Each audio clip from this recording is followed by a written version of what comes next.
Hey y'all, it's Casey and welcome to my channel. I'm obviously outside, so hopefully the background noise isn't too bad. I have the poopers outside with me. They've chilled out. They had the zoomies and I think they've tired themselves out. And I also have Monty here. He is in his little bassinet thing. So in my last video, I don't know if you could notice, but I was really exhausted, really tired, really out of it. I'm feeling a lot better, but I'm going to get to that because how many weeks was it at that point? I think it was 2 weeks. Yeah, it was 2 weeks at that point, and I was still recovering. Anyways, so today we're going to be talking about how my labor went. And when I say it did not go as planned, it did nothing. Nothing went as planned. Nothing at all. Not even in the slightest. But that's fine. I didn't go into it expecting it to go all as planned, and I'm overall satisfied with how the doctor and nurses worked with me, and they did everything possible to make sure how my birth plan would work out. It just didn't. So I never felt pressured or bullied into anything I didn't want to do. I felt very comfortable and safe. Everyone had my, best interest at heart. I waited as long as I possibly could for being pregnant because I did not want to get induced. I was just shy of 2 or 3 days before hitting my 42-week mark when I went in to get induced. Are you gonna start? You gonna get fussy? Yeah. Got a naked baby.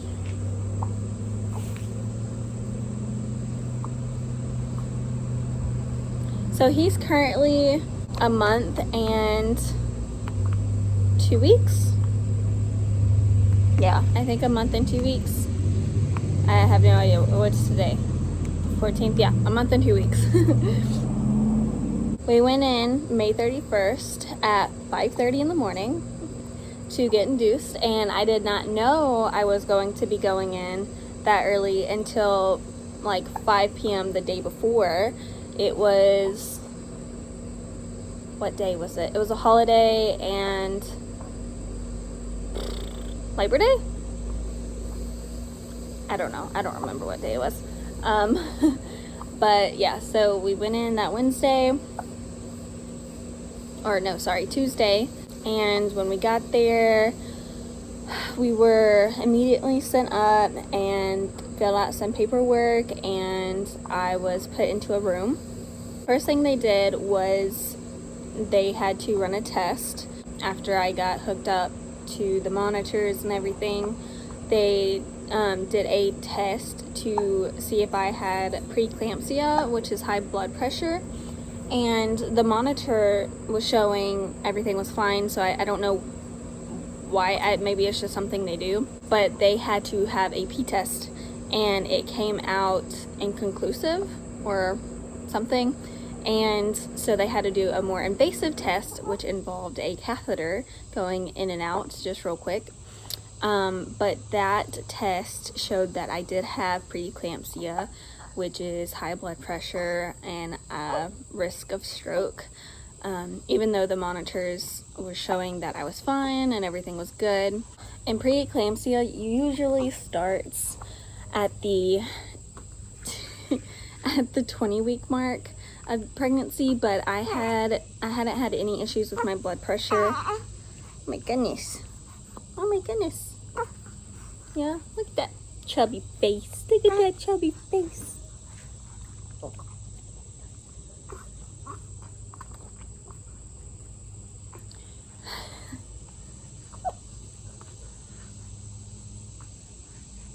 What you looking at? So I hadn't had any issues with my blood pressure up until the last month, but even when they did test then, it wasn't any concern. But I did start to have some swelling the last month.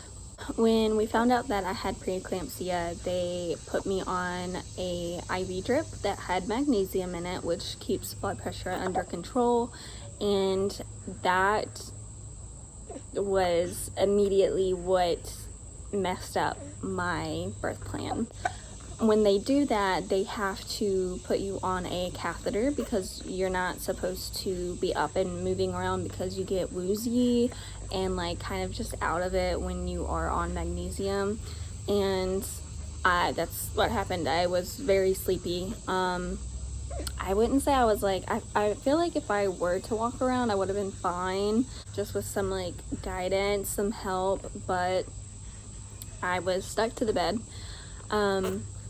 And so that was very, very annoying. Oh, and part of like having the catheter is they have to monitor your urine. So like, I think it's something if you don't produce enough urine, there's some concern, but everything was fine. Despite being stuck in the bed the entire time, I took full advantage of using the bed as much as I could. So they had a birthing bar, which like it goes up and over the bed, and I could like use that to hold on to.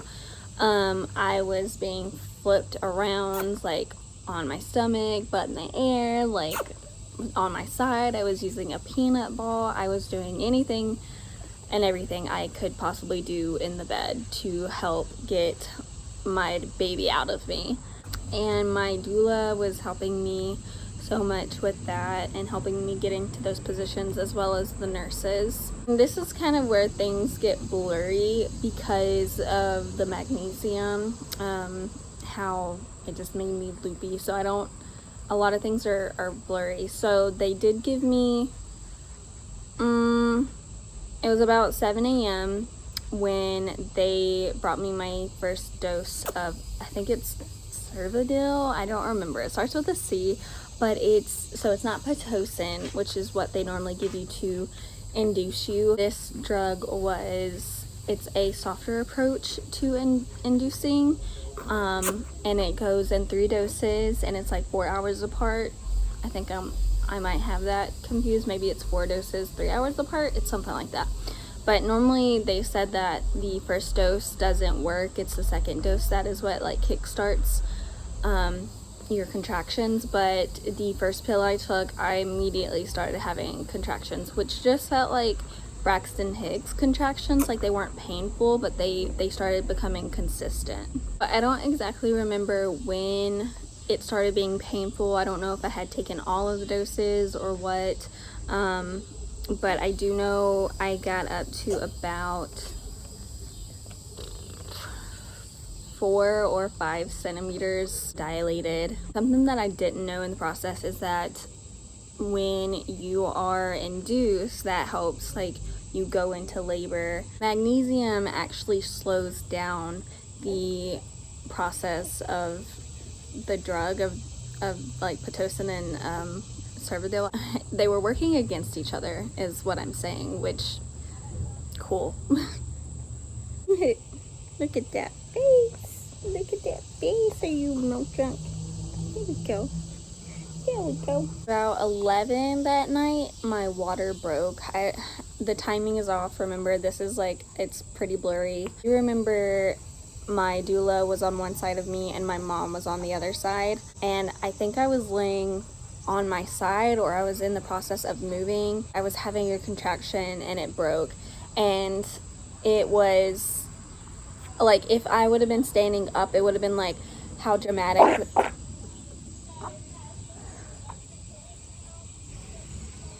Do you feel better? Then we all tried to go to sleep, and it was my mom, my doula, Grant, and Grant's mother came. She was in and out, so she actually, I know she was in, I think my mom went to the hotel and then came back later, and then my mother-in-law was there for a while, for a few hours. Yeah, something like that. Contractions have gotten bad at this point. It was well before my water broke, where the contractions were painful. When we were all trying to sleep, I was falling asleep, waking up for a contraction, and then passing right back out. And I had someone by my side pretty much the entire night, and they just all took turns helping me. And mind you, I had not had an epidural. At this point, I kind of hit a plateau. Like, I was having consistent contractions, but my dilation had not progressed. But that next morning, I don't know, probably about 11 a.m., the doctor suggested Pitocin to speed things up because of me plateauing and not showing any progress. I specifically remember around this time, for some reason in my mind, I was taken to another room, but I wasn't. I stayed in the same room the entire time. Maybe I was just in so much pain, I don't know, but for some reason I felt like I was in a different room. They came and started giving me Pitocin, which it goes up by like, so that when they say like 1, it's really like 2 because they go up in 2s. Man, that was rough. That, when I say it was like the drug they gave before was a softer approach than Pitocin, it was a much like ease into contractions. This one was like contraction, like you're having them, they're gonna hurt, they're gonna be there every like minute, and you're not gonna get a break. That was rough. So I had gone a couple hours of that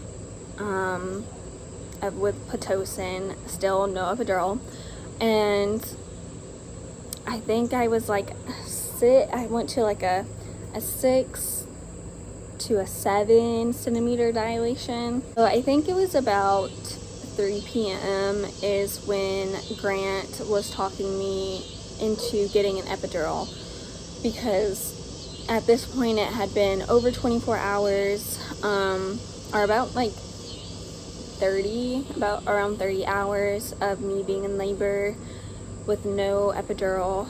And I specifically remember thinking, like, after they started giving me Pitocin and like bumping it up, I remember thinking like, I don't know how I can do this. Like, with the Pitocin, it was kicking my butt. Man, I can't even explain, really. I can't. He mentioned an epidural, and then my doula came and talked to me about an epidural, and she knew my birth plan. She knew that that's not what I wanted unless it was like necessary. And at this point, I was like, you know what, I've gone about 30 hours in labor without an epidural. I was exhausted. The night before we went into the hospital, I had only gotten 2 hours of sleep because such short notice of us going into the hospital, and then like being like nervous and like just not getting sleep. So I was exhausted and just like mentally, physically, and so I finally was like, okay, I will get an epidural. And I'm so glad I did, because I was in labor for another like 6 hours. Oh, and then Grant explained this to me. So part of the reason he was like saying, hey, do you want an epidural now, is because the other guy that gave the epidurals came in at 5, and it was around 3 o'clock at this time, and they were saying that the guy that was doing it right now was the best one that they had. So I don't know exactly what that means. So I did not see the needle. I don't know how long it was. I remember that there were 2 nurses that came in with him, and she just held me. I was like on the edge of the bed, like balled up, having a contraction as she like held me. Like, my head was in her chest and she was holding me. So she was like, you're gonna have to be still. And I was like, I'm having a contraction. She was like, you're gonna have to be still. And I was like, okay. So I was sitting there balled up in her chest as she was holding me, and she was telling me to be still, but she was over there like kind of moving while he was putting it in. And I was like, oh my god, you told me to be still, but you're moving me. Like, can you not? Like, I was so nervous because she was holding me and moving. But he was super quick. I did not feel a thing when he put it in. I don't know if it's just because I didn't feel anything, or maybe it was because I was already in so much pain and I was having a contraction at the moment that I just did not feel it at all, what he was doing. But yeah, I did not feel a thing. Maybe he's just that good. Maybe that's what they were talking about. He's just that good, so you don't feel anything. Almost immediately, I started going numb, and it worked perfectly.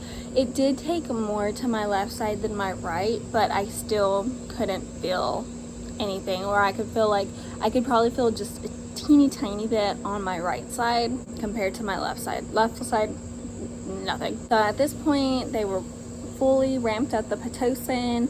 I was having the monitors, you can like see the contractions and everything. Didn't feel a thing. The only thing like I could feel is like my stomach would like tighten up, and I could kind of feel that, where it kind of felt like Braxton Hicks. I could just feel my stomach tightening, but there was no pain. The nurses and my doula were flipping me all kinds of ways. They were using the peanut ball. They were trying to help me get baby boy out. I think I fell asleep for a little bit. I don't remember. That's what Grant said, but I don't remember. So about 8:45, the doctor came in and he said it was time that I had a C-section. At this point, it had been well over 24 hours, and then it had been 24 hours since my water had broken, which is at risk of like something happening. But I had monitors hooked up to me, like everything was showing it was okay, so I wasn't worried about it. But since it had been over 24 hours of my water been broken and I was not showing progress, I was just listening to what the doctor said. Is that a butterfly? Or is it a leaf? They started prepping me for my C-section, and at this point, family was freaking out. They had wanted me to get a C-section well before he came in, but they weren't telling me this. They were telling Grant this, so Grant was stressed out. I wasn't not going against doctor's orders. The doctor seemed fine. There was no emergency. Everything was showing that everything was fine. I was fine. Monty was fine. I had this doctor anesthesiologist just come in, and they have what's called like a laboring epidural and then a surgical epidural, something like that. So where I don't remember what he said was doing, but it just worked a lot stronger than the epidural, basically so I wouldn't feel them cut me open and take my organs out. They took Grant to get him all prepped to go into the operating room with me. They prepped me and everything, and I was in there. And it was like a movie, like how you see movies and like surgeries and like people looking up at the light, like that's how I felt. And I really enjoyed this anesthesiologist. He was really nice, and I remember telling him, I think I told him he had a soothing voice, because he did. He was very calming. I felt safe with him. He was very attentive and like there when I was asking him questions. I had the sheet over me and my arms were out like this. Grant came and sat next to me and he was talking to me. I was so out of it. I don't know what he was even talking about. As far as like feeling anything, the only thing I could feel pressure. Like when they were doing something, it felt like they were pushing on me, and that's the only thing I could feel. I felt no pain, no nothing, just some pressure. Hey y'all, it is 2 days past since I started making this video. I just got busy, and that's just what happens when you have a kid. These flies. I was in there for less than an hour. Finally, we hear Monty's cries. I know I looked over and I saw this naked red baby. And so like I saw him for a split second, then they started cleaning him off and wrapping him up in a blanket and whatever they do. So after that, that's when they had Grant follow them in the back and be with Monty, and then they started putting me back together. I got to my room finally. Monty and Grant were not there just yet. They were just like a minute behind me, but I think my mom was in the room and the doula. I was still out of it and I was shaking so bad, and that was from the epidural. I was shaking so bad I did not hold Monty. I didn't hold him for the first several hours of his life because I was shaking so bad. And so everyone came in and met Monty and got all of our photos and everything. Several hours later, I remember nurses coming in and was saying that he needed to eat, and I was still so exhausted and tired and shaking so bad that I was like scared to hold him. I was basically just like passing out and waking up to them like holding him to my chest, like feeding him for me. We stayed there I think a day extra longer because they needed to monitor me and my blood pressure, making sure that everything was fine, because they did take me off of the magnesium after we switched rooms, and then they monitored it from there to make sure it was fine. And they also had to monitor Monty because the magnesium also affected him, so he was also feeling the effects of it, of being loopy and like drowsy. And then also he was small, is what they said, that he was a little bit smaller than he was supposed to be. With how far along I was at 42 weeks, he was 7 pounds and 3 ounces, and then he was 17.5 inches. And so that was just a little on the smaller side, so they wanted to make sure that he was okay, and everything was fine. He passed all of his tests that they do for babies, not any issues at all. The breastfeeding, everything went fine with that. I didn't really have any issues with him latching or my milk coming in. So the reason he was not coming out, which we figured out when they did the C-section, is, if you know, babies' heads are supposed to be, you know, they're supposed to be down, their head's supposed to be down, and their face is supposed to be facing your butt. So he was not facing my butt. His head was turned towards my thigh. And also, babies are supposed to come out like through this part of their head. He was not coming out right there. He was coming out from like the side of his head. So his head was turned and then tilted, so he was coming out over here. So that explained why I was dilating very slowly and he just wasn't coming out, because he was stuck in my cervix. And thankfully nothing was an emergency, but it could have been. But like I said, I felt very comfortable and I'm very satisfied with the nurses and the doctor working with me as best as they could and following my birth plan as much as they could until it came to starting to become a concern of why he wasn't here yet. So yeah, but everything was fine. But yeah, my birth plan didn't go as planned at all, and you know what, that's okay. I'm satisfied with it, and I'm happy that I'm healthy and baby boy is healthy. Just remember, if you are expecting or planning for kids in the future, it's okay to have a birth plan. It is okay to selfishly want whatever makes you feel comfortable despite what other people are saying, but just keep in mind that it might change, because no matter what, just life happens and things can change, and that's okay, and you just have to be okay with that and accept it. I think I forgot to put this in the video. A week later, I had to go back to the hospital, like exactly a week later, because I had 2 fainting spells. The first one was, I was sitting at my vanity getting ready, and I felt like I got pushed forward and I blacked out.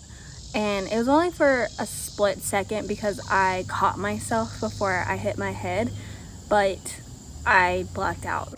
That was scary. I called out for Grant and he came and he helped me move to the bed, and then he helped me move to the couch, and then I had another blackout. It wasn't as like bad as the first one, but it happened again. So we went to the ER, and it turns out my blood pressure was like, what was it, 180 over something. I don't remember, but it was spiked. It was high. We thought it was the preeclampsia. They got me on a magnesium IV drip, and then they wanted to monitor me overnight just to make sure. And at first they said that Grant and Monty couldn't go up with me, and I had a come apart because we were not giving Monty formula. I still breastfeed, but I supplement in formula like a couple times a day. And so at that time he was only a week old, so I was only strictly breastfeeding, and I didn't have a pump either at the time, so it's not like I had breast milk saved up. The nurse was like, I will call up there and I will just make sure. They said that they could come up with me, but they would not be responsible for Monty because we were in the labor and delivery area, and we were like, well, yeah, duh, like we just need a bed for him. Because the thing is I was on magnesium again, so I was kind of loopy, so Grant had to be there at all times for Monty. So, but once I got upstairs, I was off of the mag drip, and they, instead of continuing that, they gave me this pill that was a blood pressure medication, and I took that I think just once, and then they monitored me throughout the night, and I was good. I was fine. It didn't go up again. So the doctor said that he didn't think it was preeclampsia. He thinks it was just dehydration, which affected my blood pressure, and he was correct. So I'm so glad it wasn't preeclampsia, because I would have had to be on, or it wouldn't be preeclampsia at that time, it'd be eclampsia, I don't know, but I would have to basically be on blood pressure medication for a long time if it was. We went and bought a blood pressure monitor, so I will check my blood pressure here and there, and then even today, it's like a few weeks, or it's been like a week since I've made this video and I'm editing, and so even today I had a fainting spell, but I did not have enough water, and I knew that, so I didn't even check my blood pressure because I knew it was dehydration. But and then I checked it later and it was fine. So it's gotta stay hydrated. The first time it happened, I really just wasn't paying attention of like staying hydrated. It didn't even cross my mind. I was just so tired and trying to like keep my baby alive, you know, like it just didn't cross my mind. I had a very expensive lesson, and that is to stay hydrated. Especially when you're breastfeeding, because that drains you. And I'm still breastfeeding. I plan on continuing to breastfeed for a while. Okay, I think that is all.